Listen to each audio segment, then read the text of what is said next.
Hello everyone, this is Split Crumbs here, and today I'm going to be showing off this Maplestory trading card game starter set. So as of recently, I've been having a lot of fun playing this trading card game.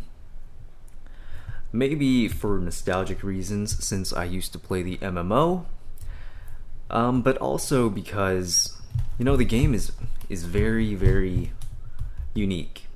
And as someone that's played Yu-Gi-Oh! And Magic the Gathering, and various other trading card games, I have found this to be different, which is very cool, and also kind of sad because this trading card game is no longer in print. I believe this game only lasted about 2 years, and that was about it through, I think, 5 sets containing all around a little less than 100 cards. So the pool of cards aren't that big, but there is a nice amount of variety. So anyways, what do we get in the box? So you get a bunch of stuff that'll let you start playing. Let me put this up here. So upload the codes, and there's a small little description about the package, and what's included is a 32 card deck including an online code card, and I believe the code card is the same for every starter deck, and 2 character cards and a booster pack, and the booster pack included is from the first set, which is kind of difficult to come by, and these starter sets alone are about $5, so I mean, it's like the same price as buying one booster pack almost.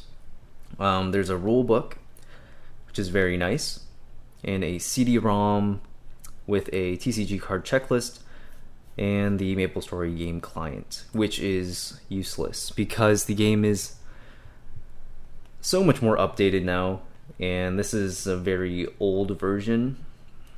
And the card checklist is pretty useless too. It doesn't really work, but you can find all that information on the internet just by searching around.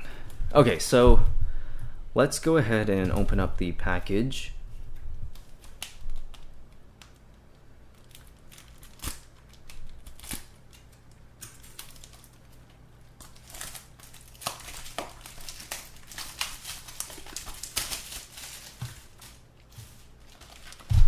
Okay, so inside the box, it's got this little tab on the top, which I actually need to take off. So let's get that off of there. Kind of hard to take off, but there we go. And it opens like so. And this is what you get on the inside.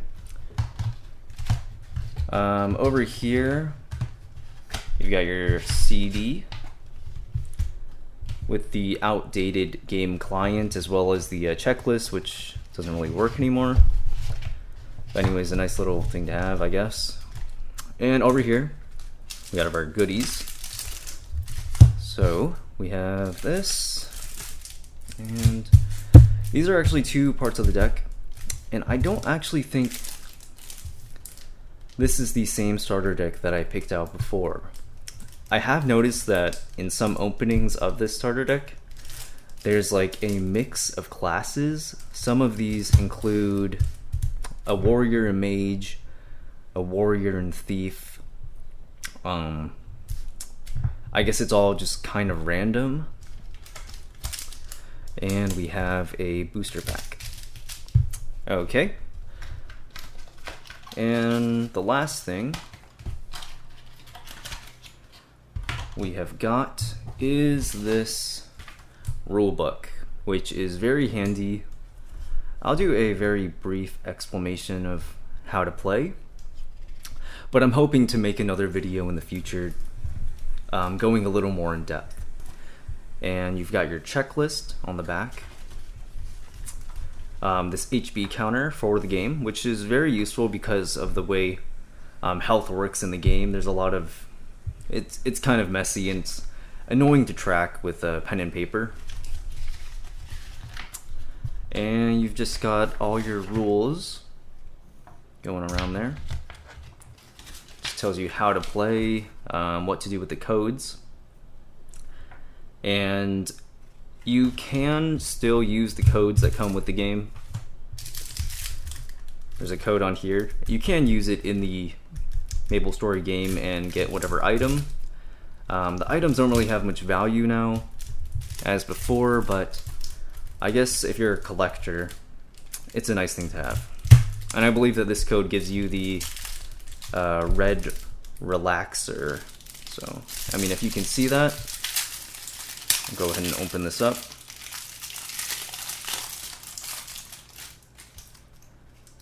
There's that code, if anyone wants it. Alright, so I'm gonna pop out these two, and I believe this is a warrior and hunter or bowman deck. So this is what comes inside of this one, and as I said, some of these will come with different classes.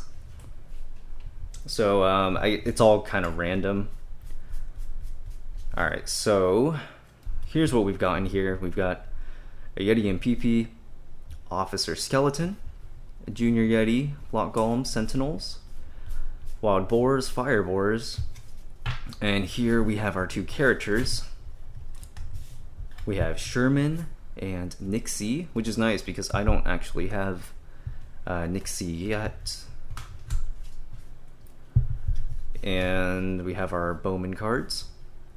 Junior Boogies, Sturges, Power Knockbacks, Arrow Blows, Soul Arrow, Battle Bow. This is actually nice because I don't have a lot of these cards from the first set. They're pretty difficult to come by. Curse Eyes, and some more warrior cards. And that's pretty much what you get there. The nice thing you can do with this is, since there's two characters, what you can do is split it up by class. And I believe that it's the same amount. Let me see. So 1, 2, 3, 4, 5, 6, 7, 8, 9, 10, 11, 12, 13, 14, 15, 16, 16.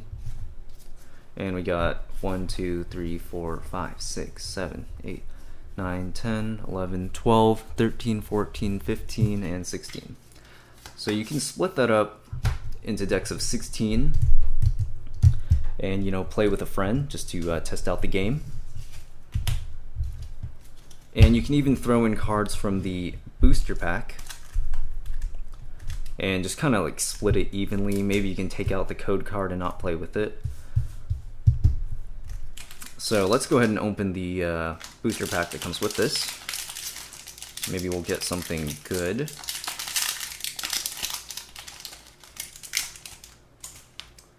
Okay, so we get a Starblade, which is good. I don't have her yet. And she is a rare, and rares are indicated by a star in the corner there. That indicates a rare, and a, I believe a diamond is uncommon, and a circle is common. So there's a coconut knife. If anyone wants the code, you can go ahead and get that code.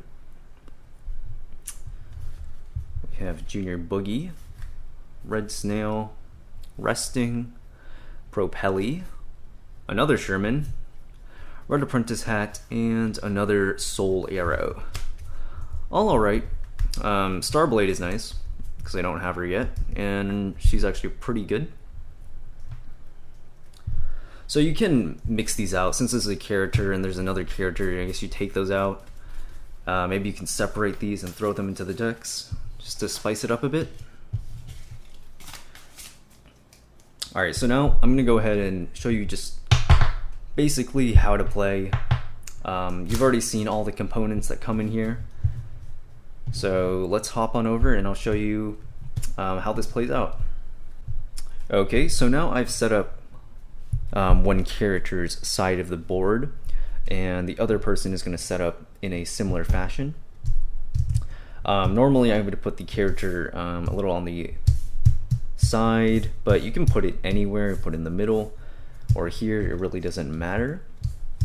So what you're going to be doing is basically picking your starting hand. So if you're going first, you draw 5.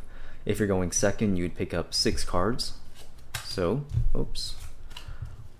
Let's go ahead and pick up 5 cards, assuming that we're going first.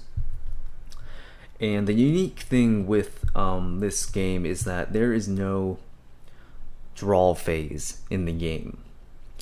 Your draws come from doing these quests that occur at specific levels for different characters. So you can see for Sherman, he quests at level 20 to draw a card. Starblade is the same, and Nixie is the same as well. There are other cards, like some mage cards that will let you draw at level 10, so you get to draw much earlier in the game. But what's going to happen is you've got your monsters in your hand, and they've got a bunch of numbers everywhere, and it's all explained in detail in the rulebook. But basically, what you need to do is level up with monsters, and when you level up with them, you place them under your character, and basically it's an added effect to all these if you meet the requirements. So I had leveled up with this ribbon pig, and when you level up, you disregard everything on the top. Only this part at the bottom is important. So if I level up with this, if I'm level 10, which I am, each level up adds 10 levels, and you start at level 0. So if you're level 10 and you have one warrior in your party, which is this symbol here, you can almost think of it as having mana in like Magic the Gathering. So I have the mana available, except this doesn't deplete if I have other cards. So I can do this first action as well as this one. So if I'm level 10, I can spawn a monster of level 20 or less. So what's going to happen now is you can only level once. Once you level up, you go through and do your actions. So I can bash to do 10 damage. And also, I forgot to mention, when you level up, you add 20 to your maximum health. And that's where that board comes into play. So just add 20 to that, so he's at 260 HP. So next you go through, see what actions you can do. I can do 10 damage to a character or monster, so you can do that, or you can choose maybe, hey, you don't want to do that, so skip it. And then we're going to spawn, see if you have something to play with this. And I can, so I can spawn 20, play a monster of level 20 or less, and I can spawn out this green mushroom because it's level 15. I can't spawn any of these yet because they're too high level. So I can spawn one of these out, and basically there's the attack value in blue and the health value in red, and your monster can attack either the opposing character or a monster that they control.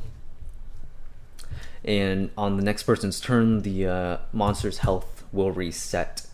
So keep that in mind. The only exception is boss monsters, but boss monsters don't actually, they're not in this beginner set, so that's not that big of a deal.